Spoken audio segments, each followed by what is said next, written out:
Saudara-saudara, Islamophobia itu bukan belakangan ini saja ada. Sejak tampil Kanjeng Nabi itu Islamophobia sudah ada. Jadi jangan sampai kita ini terpengaruh dengan bahasa Islamophobia seakan-akan baru hari ini. Jauh. Begitu tampil dari 620-an atau 622 tahun 622 setelah Masehi, Nabi menyampaikan bahwa beliau menjadi Nabi dan utusan Allah. Semua orang mengatakan innaka lamajnun. Jadi apa yang dibawa oleh risalah Muhammad ini yang intinya adalah ajaran ilahi yang menyatukan daripada perjalanan Ibrahim, Musa, Daud, Sulaiman, Isa alaihissalam sampai kepada junjungan Nabi besar Muhammad sallallahu alaihi wasallam. Begitu ditampilkan menjadi sesuatu yang aneh, kemudian membencinya. Ini sebuah gerakan yang abadi. Islamophobia itu gerakan yang abadi, tidak akan ada bentiknya. Jadi jangan cemas, la takhaf wa la tahzan, karena itu tidak akan berhenti. Maka dalam perjalanannya kita ini punya bekal. Bekal tentunya al-huda wa dinul haqqi. Itulah jihad. Jihadun nafas, jihad al-akbar. Yakni kullu fardin minal muslim li ayyujahida nafsahu bi ta'allumil huda wa dinil haqqi. Tiap individu muslim harus berusaha tampil untuk mendapatkan, mendalami huda. Huda itu adalah hadiyatullah. Hadiyatullah itu adalah ajarannya. Ini harus dipelajari sedalam-dalamnya. Dan juga dinul haqqi, ini dipelajari sebenar-benarnya. Inilah yang menjadi tameng daripada gerakan Islamophobia atau unsur Islamophobia itu. Dan itu juga yang diceritakan di dalam surah Fussilat yang selalu kita baca, la tastawi al-hasanah walas sayyi'ah. Al-hasanah yakni huda wa dinul haqqi, tab'an hudallah wa dinullah al-haq. As-sayyi'ah ya Islamophobia. Kilahuma la yastawiyan, dua-duanya tidak sama. La tastawi al-hasanah walas sayyi'ah. Tatkala kita menghadapi Islamophobia yang kita kelompokkan dalam as-sayyi'ah itu ada metodenya, ada thariqahnya. Thariqahnya yang terbaik. Kalau Islamophobia dihadapi dengan kejengkelan, maka tidak ketemu akhir, kita tidak ketemu ujung. Yang bisa menghadapi ini adalah orang yang memiliki as-sabar. Sabar itu dilukiskan as-sabru kas-sabiri. Murun fi madzaqatihi. Lakin awaqibuhu ahla minal asali. Sabar itu laksana, kalau dalam bahasa Jawanya beratawali. brotowali. Brotowali itu sebuah kayu yang rasanya sulit dibayangkan pahitnya. Lakin awaqibuhu ahla minal asali. Tapi endingnya lebih manis dari segala yang manis. Nah, itulah cara yang terbaik. Terkadang dengan cara yang terbaik itu para kelompok yang sayyi'ah ini berubah menjadi baik. Karena manusia itu temporer. Terkadang baiknya kalau tidak dijaga juga temporer baik. Jeleknya pun, sayyi'ahnya pun, kalau tidak diberikan satu cara menghadapinya, tidak pernah berhenti. Tapi kalau menemukan jalan yang baik, menemukan jalan yang terbaik, dia akan berubah. Maka orang itu punya keyakinan, iman yang qad yazid wa qad yanqus. Terkadang bertambah baik, terkadang susut. Nah, ini cara menghadapinya. Jadi la tastawi al-hasanah wala sayyi'ah itu abadi ada. Maka menghadapinya idfa' billati hiya ahsan fa idzal ladzi bainaka wa bainahu adawatun ka'annahu waliyyun hamim, menjadi kawan yang baik. Saudara-saudara, kapan itu selesai? Tidak ada selesainya. Zuhurul Islam itu dari fajar Islam. Fajar Islam itu ya mulai ada hari Islam. Sampai kapanpun itu akan ada.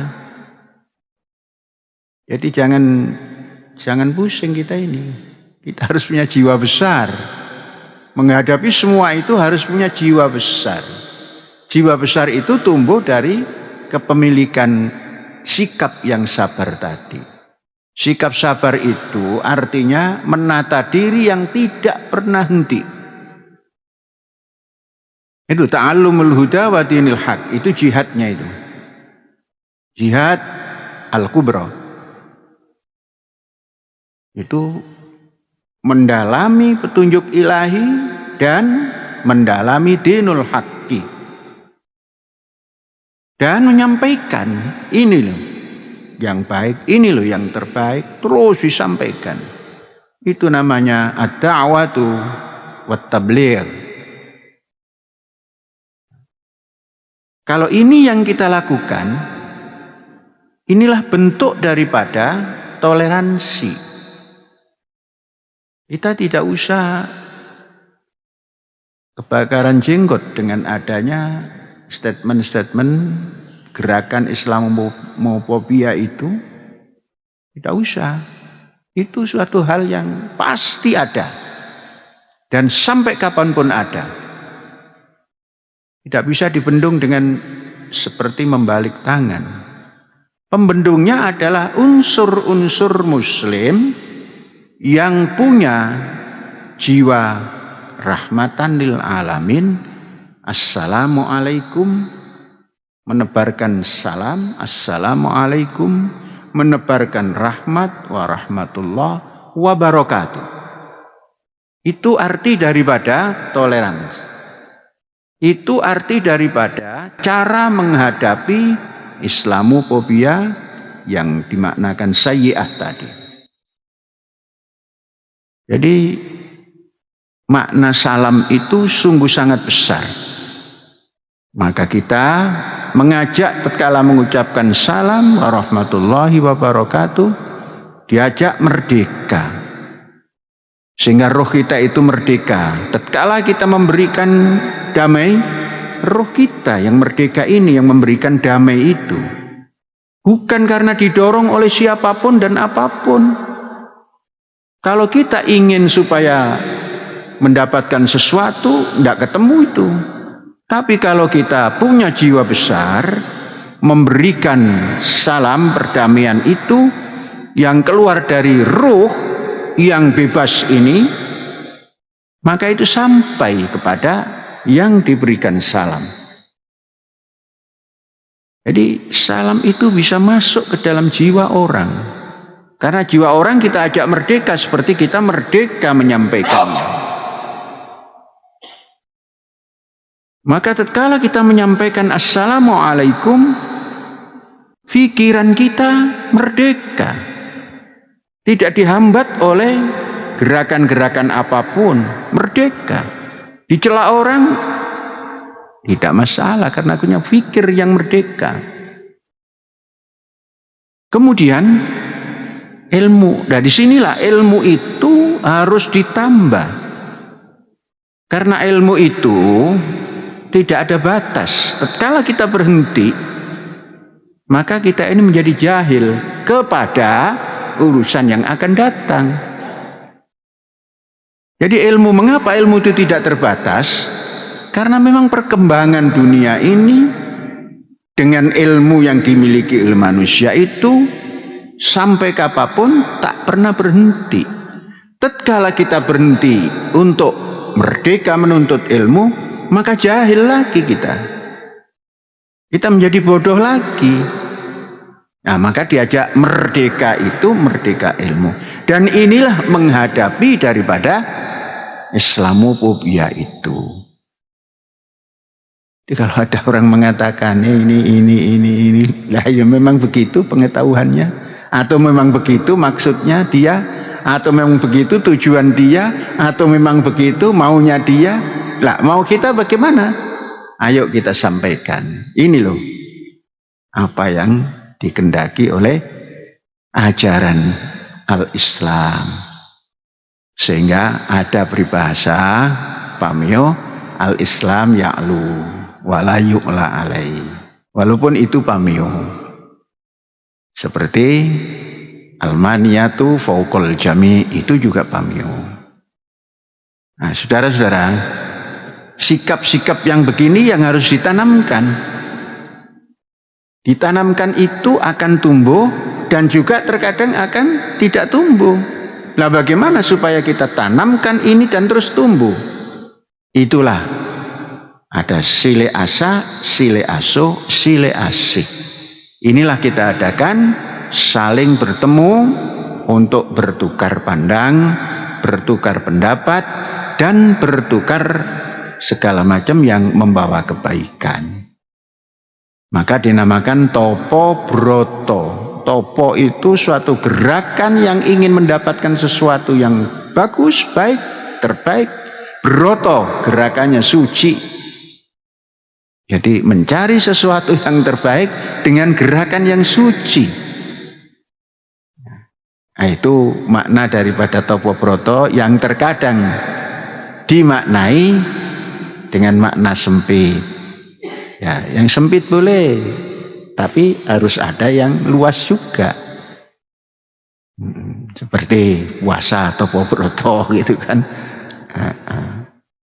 Ya itu hikmahnya banyak. Tatkala Ramadan kita puasa, ya nggak pakai ribut-ribut, nggak pakai ngitung-ngitung lagi ya, diumumkan ya jalan gitu. Nggak pakai mengejar-ngejar cari makanan untuk persediaan, memang sesuap dua suap sudah cukup. Nah, itu makna daripada gerakan untuk mencapai sesuatu yang terbaik dengan cara yang suci. Namanya topo broto. Ini mengasah. Maka saudara-saudara, ini untuk mencapai apa itu namanya? Insan kamil. Kalau orang Yunani dulu mengatakan katos, kagalos, itu insan kamil. Nah, mengapa insan kamil itu ya muslim itu. Tapi kita tidak mengatakan muslim, tapi insan kamil. Kalos kagatos. Insan kamil itu ada 3 cirinya itu. Punya bobot. Punya bobot. Bobot itu apa? Yaitu tadi punya apa namanya? Ta'allumul huda wa dinul haqqinya benar. Bobot. Jadi bobot ini diperlukan. Bobot keilmuan, bobot ekonomi, bobot budaya, bobot politik, semuanya bobot. Menuju manusia sempurna, insan kamil, kalos kagatos. Terus ada lagi apa? Bobot bibit dulu, bibit dulu, bibit, bobot, bebet. Nah, tadi sudah yang keduanya sudah. Bibit itu artinya mempersiapkan orang per orang. Orang per orang ini adalah kader. Kader yang dimiliki kita ini menjadi kader yang punya bobot, punya ilmu, punya kegiatan budaya, ya, macam-macam yang cukup berbobot. Yang terakhirnya bebet. Bebet itu ada nilainya. Jadi kalau orang yang sudah diciptakan, dididik dengan baik di awal, yakni bibitnya tadi, kemudian berbobot, dia punya bebet. Bebet itu artinya ya punya kekayaan, ya punya kesehatan yang paripurna, ya punya, kalau sudah sehat biasanya parasnya juga cemerlang gitu, itu bebet. Jadi ini kalos kagatos itu begitu. Masuklah kepada wa ma yulaqqaha illal ladzina sabaru wa ma yulaqqaha illa dzu hadzin azim. Nah, saudara-saudara, itu kalau ingin menghadapi Islamofobia, jadilah orang yang menjadi kalos kagatos, insan kamil.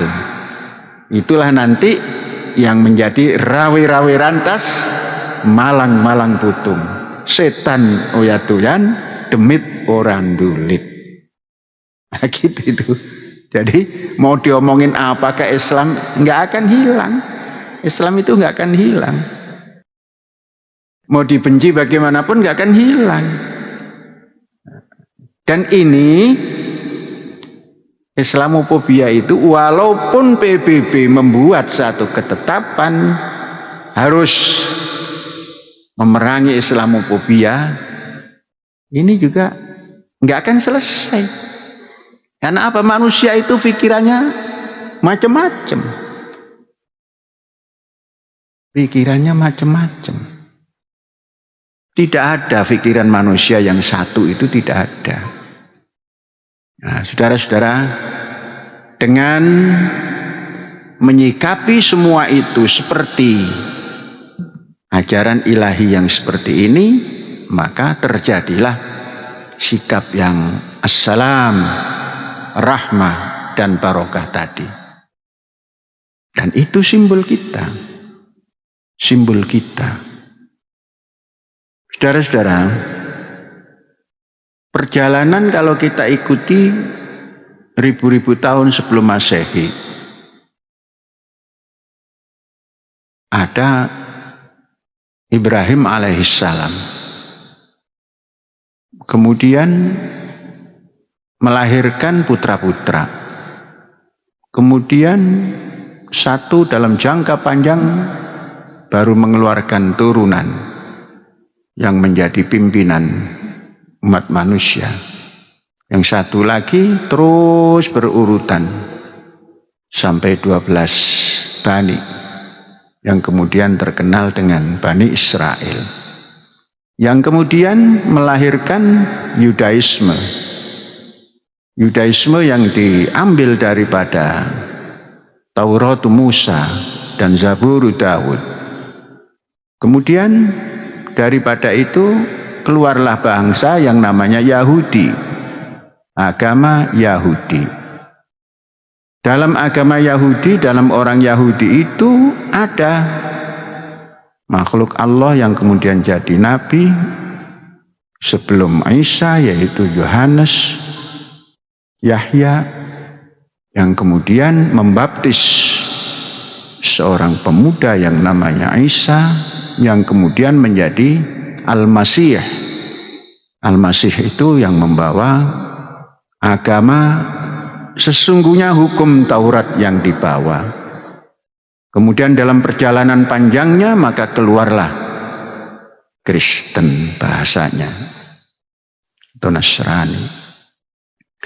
Saudara-saudara, perjalanan sepanjang itu isinya adalah mempertahankan pemahaman dan perang. Terus dari sejak Nabi Ibrahim itu sudah ada itu peperangan. Kalau Nabi Ibrahim peperangannya karena ada penyamun harta. Kemudian lanjut perang-perang, tidak pernah berhenti, apatah lagi tatkala Bani Israel sampai kepada pendudukan daripada Bukit Zion dan Zaitun.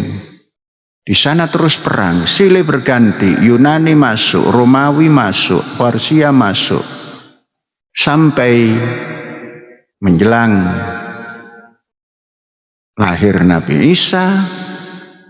Itu Yerusalem masih dalam kungkungan orang-orang Persia dan lain-lain. Nah, saudara-saudara, itu menandakan bahwa peperangan itu tidak pada zaman ini saja. Dari dulu mempertahankan agama ya dengan perang. Dari dulu. Maka banyak perang yang atas nama Tuhan. Tuhannya sama tapi kok berperang gitu. Jadi perang atas nama Tuhan itu dari dulu. Jangan heran kalau sekarang juga ada perang atas nama Tuhan. Kok begitu? Itulah dunia. Nah, maka dihadapilah dengan idfa' billati hiya ahsan tadi. Sampai tahun 600 datang Muhammad sallallahu alaihi wasallam. Masuk ke Persia, masuk ke Syria. Membawa dagangan dan belajar. Jangan pernah mengatakan Nabi Muhammad tidak pernah mempelajari kehidupan sosial masyarakat ketika itu. Maka banyak orang yang mengenali bahwa orang yang seperti ini, inilah inilah calon daripada pimpinan masa depan atau nabi akhir zaman. Ciri-cirinya ada. Namanya pun Muhammad Al-Mahmud. Ahmad. Belajarnya kepada orang Nasrani. Sampai pada sholat, rukuk, sujud itu pun melihat orang Nasrani.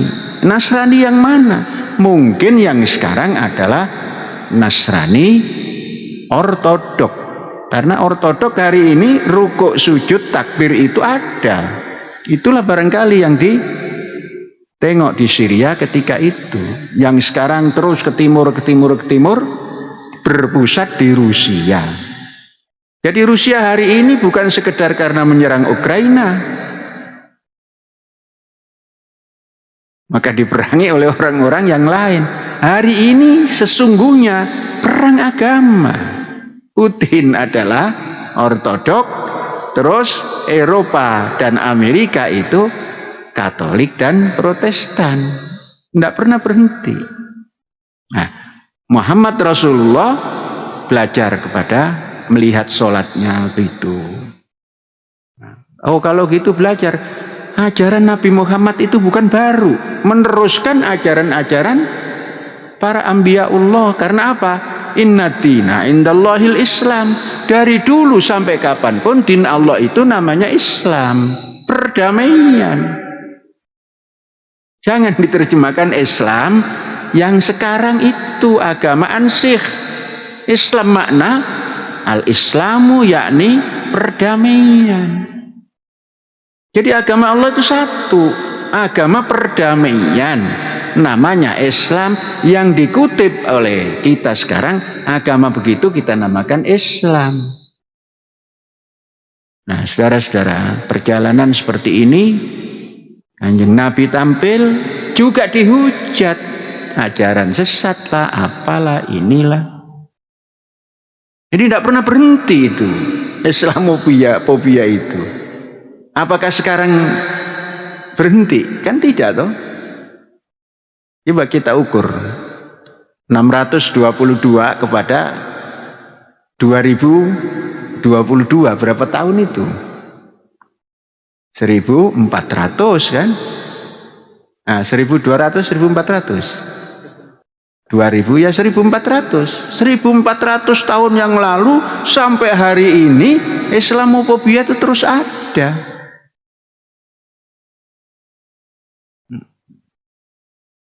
Maka memaknai semua ini, mari kita perdalam ilmu kita perluas pikir kita. Saudara-saudara, tahun 620-an itu, tatkala Kanjeng Nabi dibahasakan Isra Mi'raj. Minal Masjidil Haram ilal Masjidil Aqsa. Kalau saudara-saudara terjemahkan hari ini, seakan-akan Masjidil Haram yang hari ini mentereng itu, yang punya jam tinggi menyaingi jam yang ada di Inggris sana, GMT itu. Kemudian Masjidil Aqsa yang kubahnya emas seperti kubah Masjid Rahmatan lil Alamin, bukan. Tidak ada wujudnya.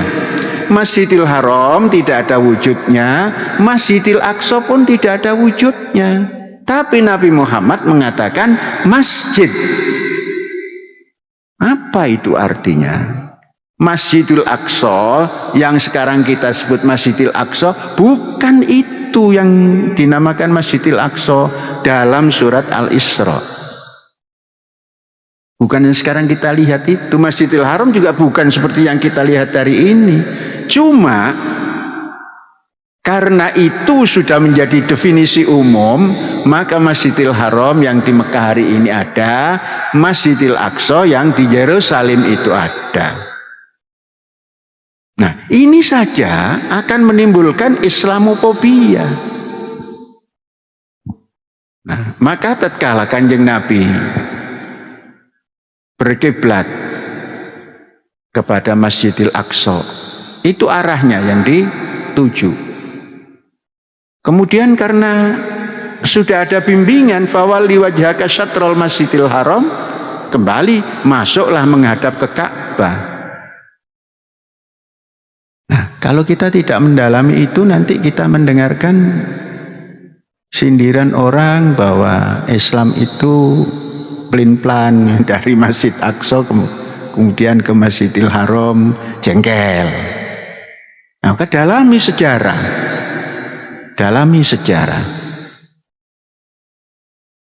Saudara-saudara sekalian, Islamophobia sekali lagi itu tidak akan berhenti. Dan bahkan Islamophobia itu tidak hanya dari orang yang tidak mengerti Islam atau orang yang memang membenci Islam. Islamophobia itu tumbuh antar Islam golongan dengan Islam golongan lain.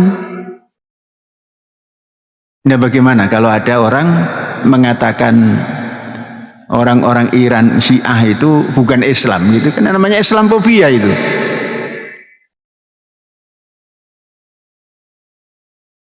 Nah, coba dipahami itu. Orang-orang Iran yang katanya agamanya Syiah bukan agama Islam, gitu kan. Nah, ini juga kata orang Iran, ya ini Islamophobia ini. Nah, jadi karena saking panjangnya, hal ata 'alal insan hinum minad dahri lam yakun syai'an madhkura.